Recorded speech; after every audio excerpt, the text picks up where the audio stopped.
Walk into the right showroom and you'll see it. Price tags slashed, incentives stacked, and sales teams trying hard not to look desperate. These are 7 Honda motorcycles dealers are trying to move fast. Some missed the mark, others never found their rider, and one is a high-profile misread Honda didn't see coming. Stick around. Number 1 is the shocker. Number 7, Honda Grom SP. When Honda first introduced the Grom, it was a revelation. Compact, affordable, and full of personality, it quickly gained a cult following. Riders loved its playful handling, easy customization, and low entry cost. But then Honda decided to do something different. They introduced the Grom SP, short for Special Performance, as a more premium version of the beloved mini bike. It was meant to elevate the platform with upgraded components and styling. Unfortunately, it missed the mark with the very riders who had made the Grom a legend. At the heart of the Grom SP is a 124 cubic centimeter air-cooled single-cylinder engine producing 9.7 horsepower and 7.7 pound-feet of torque power is delivered through a 5-speed gearbox that offers basic engagement but doesn't drastically improve on the base Grom's already humble performance. What changed most were the looks and a few upgraded parts. Bronze-colored wheels, special graphics, and a redesigned seat.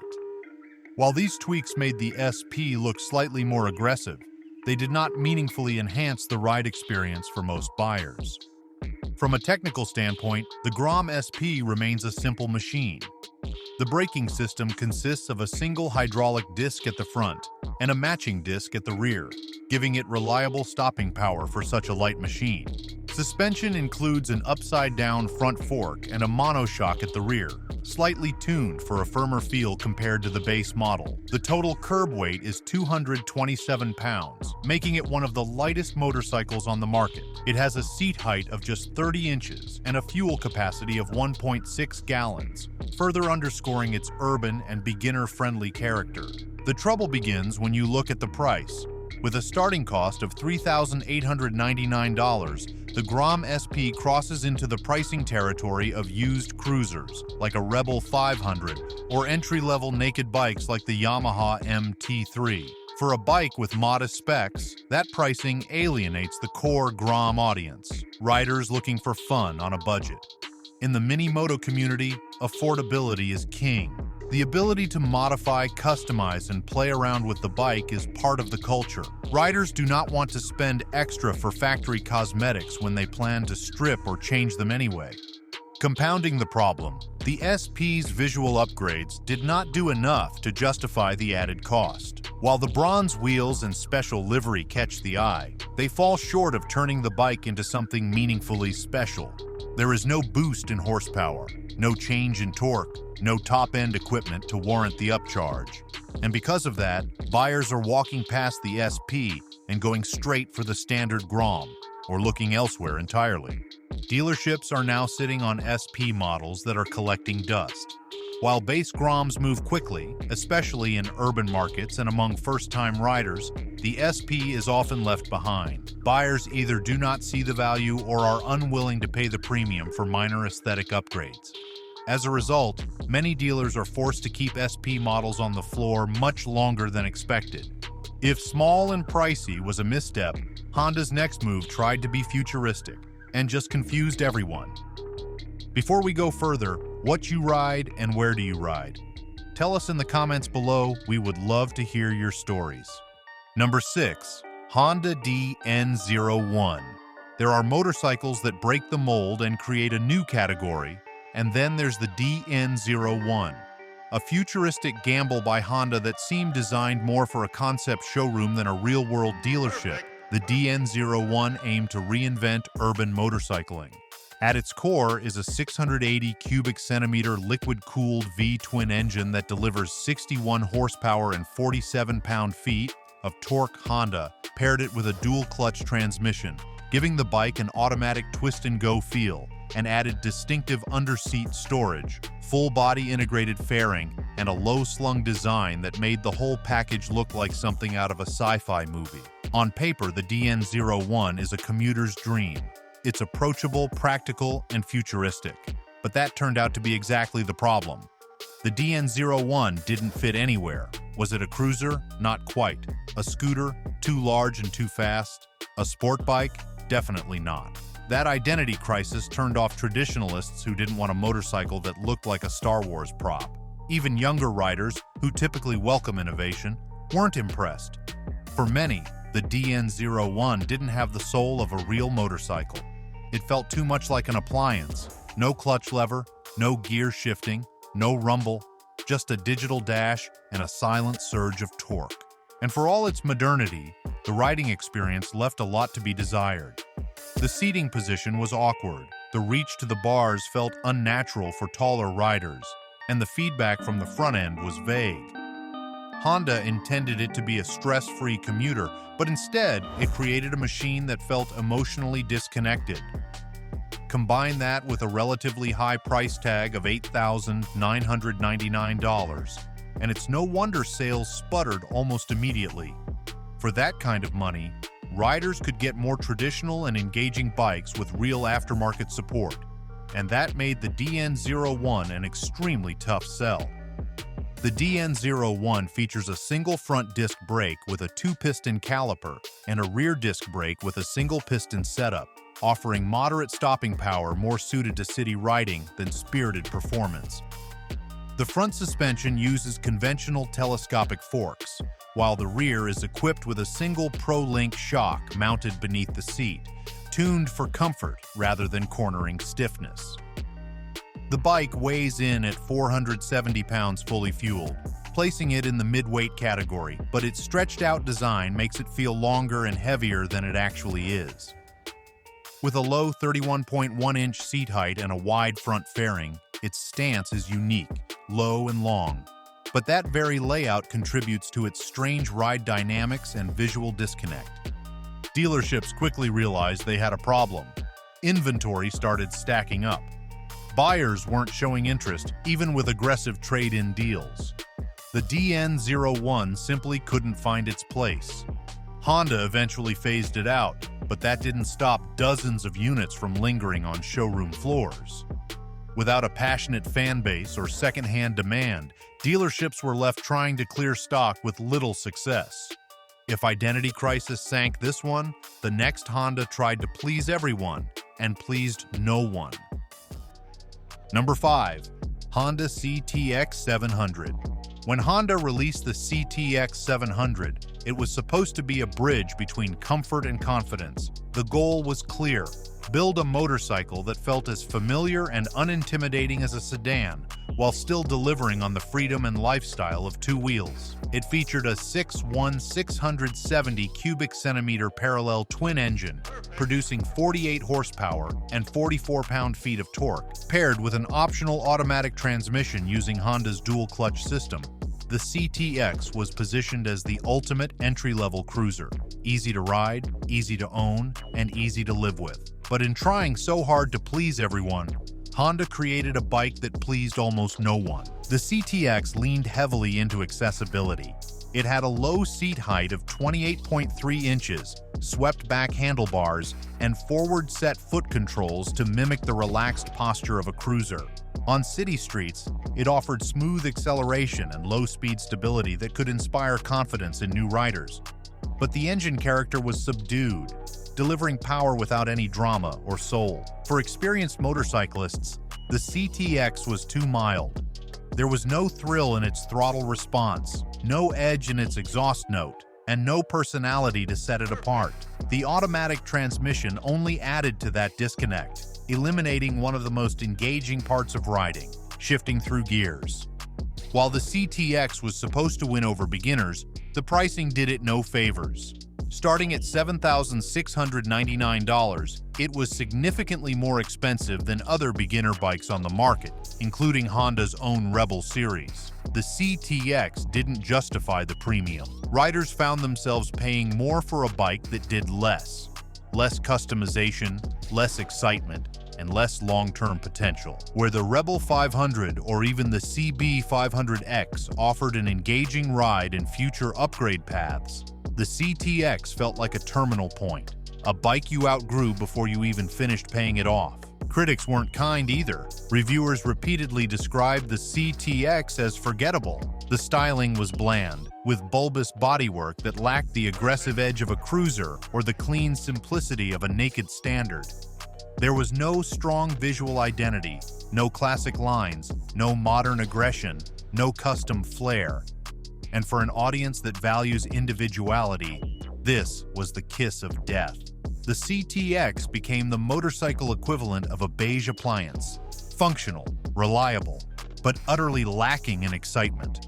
The mechanical setup didn't help its case either. The CTX 700 came equipped with a single-disc brake up front and a single disc at the rear, with basic two-piston calipers offering just enough stopping power for casual riding. Suspension duties were handled by conventional telescopic front forks and dual rear shocks. Comfort-focused, yes, but not capable of handling spirited riding or dynamic roads. The bike weighed in at 475 pounds fully fueled, which made it manageable for most riders, but heavier than other entry-level options in its class. The ergonomics were designed for comfort, but the result was a disconnected ride that lacked feedback and precision. Riders frequently reported that it felt sluggish in corners and underwhelming on the highway. Too mild? The next Honda flips to practical but ends up flavorless. If this story hits home, make sure to like and subscribe to never miss another discount. Number 4. Honda N C750X. Some motorcycles are built to thrill, while others are built to function. And then there is the NC750X, Honda's interpretation of a two-wheeled utility vehicle. Powered by a 745 cubic centimeter parallel twin engine, the bike delivers 58 horsepower and 47 pound-feet of torque. The standout feature is its dual-clutch transmission, which offers fully automatic or manual shifting at the push of a button. Honda also designed it with practical features like an underseat fuel tank and a lockable storage compartment where the gas tank would normally be. In theory, it's a commuter's dream, a motorcycle that tries to blend the ease of a scooter with the style and versatility of an adventure tourer. On the surface, it checks many boxes. Easy to ride? Absolutely. Fuel efficient? Definitely. The NC750X was designed to be the perfect daily rider for people who want motorcycle practicality without motorcycle quirks. But therein lies the issue. It plays it so safe, it ends up boring. The riding experience is smooth but sterile, lacking the emotional pull that makes riders fall in love with a machine. The engine is quiet and efficient, but not inspiring. There's no signature growl, no edge, and no reward for pushing it hard. The DCT transmission removes the thrill of clutch control, gear selection, and rider input, replacing them with automotive convenience. For longtime riders, this feels like trading away soul for silence. This isn't just a problem of sound or style, it's a problem of identity. Adventure bikes are supposed to be bold, capable machines that inspire exploration. Touring bikes offer luxury and distance. Sport bikes thrill with performance. The NC750X doesn't dominate any category. It lives in the middle, mid-size, mid-power, mid-suspension travel, mid-everything. That middle-of-the-road design might seem smart on paper, but in a market where buyers want machines that reflect personality, passion, or performance, it comes across as flavorless. Despite being priced at $8,699, the NC750X struggles to justify its cost. For a similar price, riders can get more performance from a Yamaha Tracer, more off-road capability from a Suzuki V-Strom, or more long-distance comfort from a Kawasaki Versys. Even Honda's own Africa Twin lineup overshadows it completely. Riders who try the NC750X often find themselves underwhelmed and unimpressed, and those who love riding as a lifestyle usually look elsewhere. When it comes to weight and structure, the NC750X comes in at 475 pounds wet. It features a steel diamond frame, a telescopic front fork with 6 inches of travel, and a rear monoshock setup with adjustable preload. The braking system includes a single 320mm disc up front with a 2-piston caliper and a 240mm disc in the rear with a single piston caliper. In urban regions, dealerships ordered too many of these bikes expecting them to be a commuter hit. But without a compelling emotional hook or a strong community around the model, interest plateaued fast. Riders who buy motorcycles for passion, travel, or expression often ignore the NC750X entirely.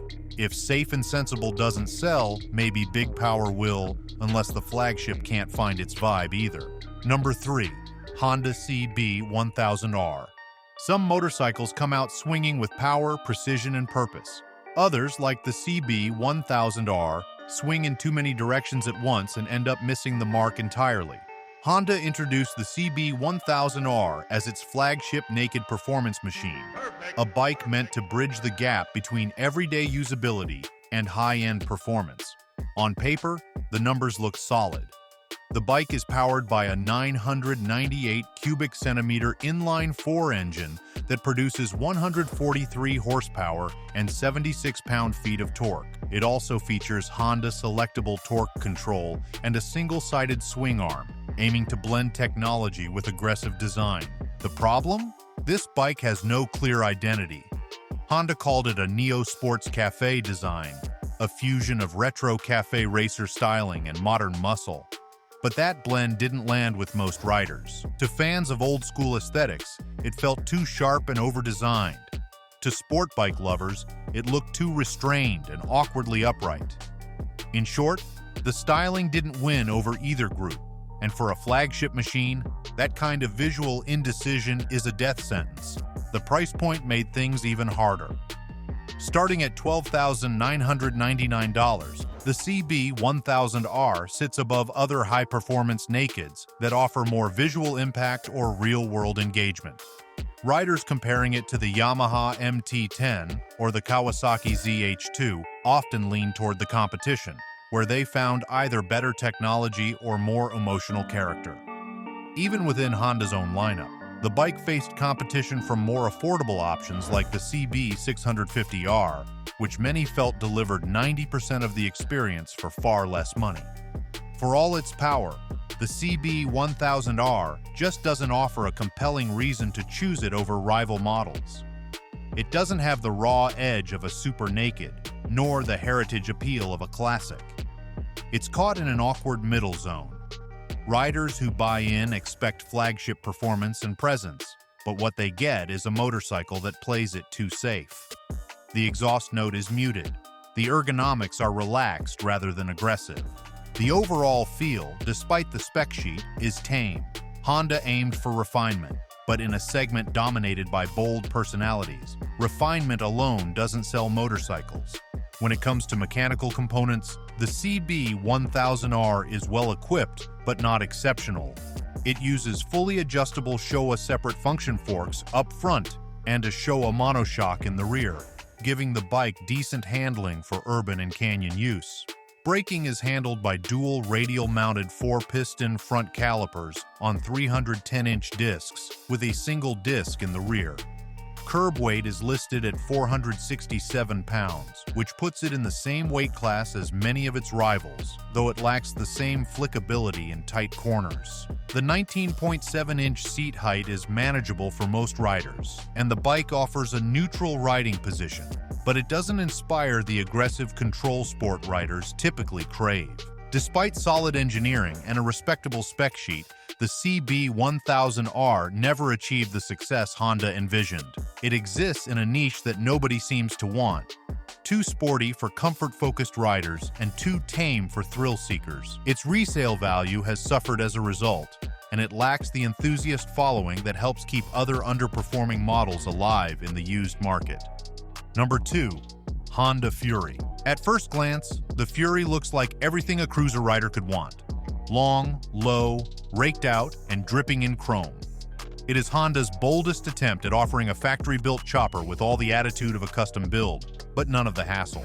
At the heart of the Fury is a 1,312 cubic centimeter liquid-cooled V-twin engine that produces 72 horsepower and 110 pound-feet of torque. It uses a reliable shaft drive, which is great for maintenance, but the problem is, it just never caught on. Honda tried to combine old-school looks with modern functionality, But what they ended up with was a motorcycle that failed to speak to either audience. When it was first released, the Fury promised to be a no-nonsense chopper for riders who wanted all the aesthetics without the greasy garage time. But despite its clean design and aggressive stance, it lacked the rawness that true chopper fans crave. For Harley loyalists and custom builders, the Fury just didn't feel authentic. It was too refined, too quiet, too predictable.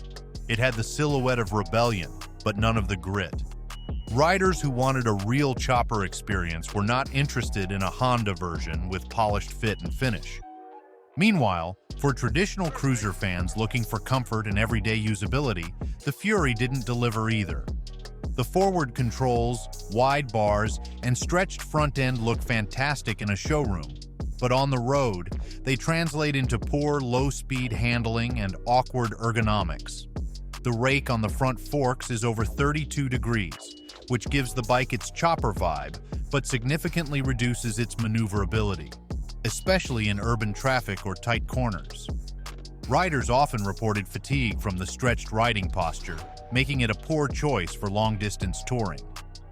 The braking system includes a single disc up front with a twin-piston caliper and a rear disc with a single-piston setup. While adequate for casual cruising, this setup lacks the stopping power expected in a bike of this size and weight. The suspension is equally minimalistic. Telescopic front forks and a rear monoshock hidden under the frame give it that clean hardtail look, but the ride can be harsh over rough surfaces. The Fury weighs 663 pounds wet, which puts it in heavyweight territory, but unlike more premium cruisers, it doesn't offer the ride quality or refinement to match that weight. The price only made things worse. At $10,499, the Fury lands uncomfortably close to several more capable cruisers with stronger brand equity. Bikes from Harley Davidson, Indian, and even Yamaha's Star line offered either more performance, better comfort, or stronger resale value. The Fury's minimal customization support also hurt its long-term desirability. One of the biggest appeals of a chopper-style bike is personalization, and the aftermarket for the Fury never took off, leaving owners with limited options to make it their own. Dealerships across the country stocked up on the Fury, expecting it to move as a stylish alternative to mainstream cruisers. Instead, it lingered. Buyers simply did not bite. For Harley buyers, the idea of owning a Japanese chopper was a contradiction. And for riders new to cruisers, the aggressive stance and awkward handling made it feel more like a prop than a daily rider. Despite its striking appearance, the Fury never really found its audience. It was stuck between being too wild for one group and too tame for another. Bold styling couldn't save that one. Now meet the modern bobber that lost both sides of its audience.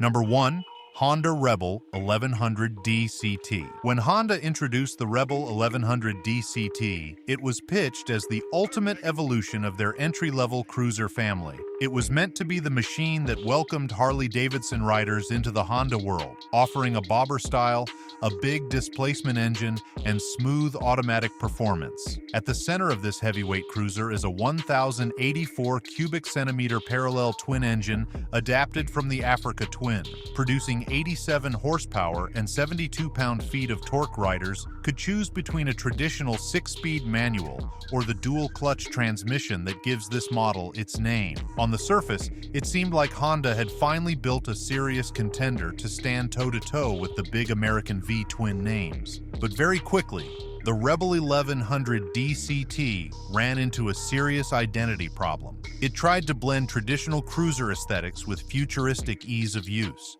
and in doing so, alienated both camps. Riders who came from Harley-Davidson, Indian, or Victory expected that low-end rumble, mechanical engagement, and raw feel of a proper cruiser. Instead, the DCT setup removed all that. No gear shifting, no clutch work, just twist and go. And while that technology has its place, especially in touring or adventure segments, it felt out of place on a bike that looks like a stripped-down bobber. At a price of $11,499, it also pushed close to some much bigger and more established machines. For just a few thousand more, buyers could get into a Harley-Davidson Softail Standard or even a lightly used Road King with more torque, more presence, and decades of customization culture behind it. And that's where the Rebel lost its footing. It was too polished for the rugged cruiser fan base, yet not aggressive or high performance enough to lure in buyers from the performance naked or sport cruiser world. It sat in a strange no man's land where form, function, and heritage never quite came together. The bike does come with respectable braking and suspension features. It uses a dual front disc brake setup with radial-mounted 4-piston calipers and a single rear disc with a single piston caliper. Suspension is handled by a set of front telescopic forks and rear twin piggyback shocks that offer preload adjustability. It rides on cast aluminum wheels wrapped in fat tires that emphasize the bobber profile. Tipping the scales at 498 pounds wet, the Rebel is relatively light for its class, and the low 27.5-inch seat height gives it an approachable feel for a wide range of riders. Ergonomically, the bike feels planted and balanced at lower speeds, but some taller riders find the mid-controls too cramped for long-distance comfort. The real issue is that this Rebel lacks the soul that cruiser riders crave. The parallel twin engine is smooth, efficient, and reliable, but it doesn't deliver the visceral feel or sound of a proper V-twin. It revs quickly, but without drama. It accelerates well, but without attitude. And while Honda tried to give it stripped-down minimalism, the result feels more sterile than custom. Riders looking for character often describe the Rebel as being too safe, too refined, too quiet. That disconnect between design and experience has left the Rebel 1100 DCT in a tough spot. It is a well-engineered motorcycle, but one without a clear audience. It is too expensive for beginners, too clinical for cruiser purists, and too tame for performance seekers. As a result, dealerships across the country are struggling to move inventory. Riders walk past it in showrooms, either confused by the DCT or uninspired by the experience. What was supposed to be a bold step forward for the Rebel brand has instead become a cautionary tale. That's the list. 7 Honda's dealers are trying to move quietly and fast. Which one would you grab only at the right price? Tell us in the comments. If this saved you time or cash, hit like. And for more real-world market intel, not brochure fluff, subscribe so you don't miss the next hidden deal.